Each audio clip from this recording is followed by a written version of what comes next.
We have not yet received any official notification confirming the launch of the main assault on Gaza City, but signs on the ground strongly suggest that it may already be underway.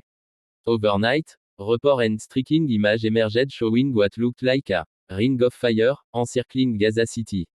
Fireballs lit up the night sky, and multiple witness accounts spoke of heavy bombardment.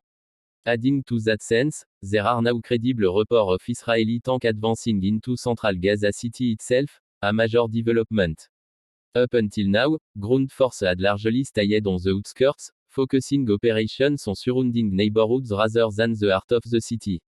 Whether formally announced or not, all indications are that this marks the beginning of a major assault.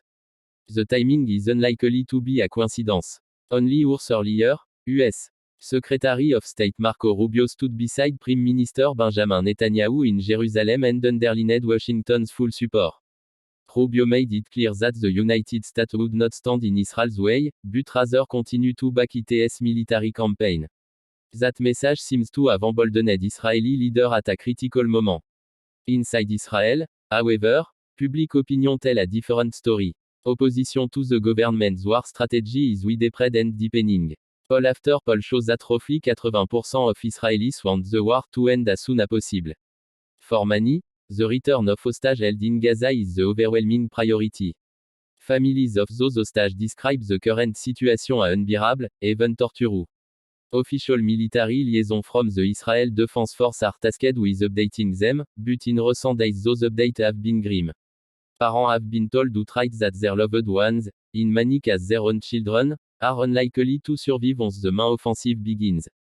The emotional toll of such news is hard to imagine. In protest, dozens of hostage relatives established an improvised camp late last night outside the Prime Minister's residence. They first arrived with only sleeping bags and a few blankets. By dawn, time had gone up.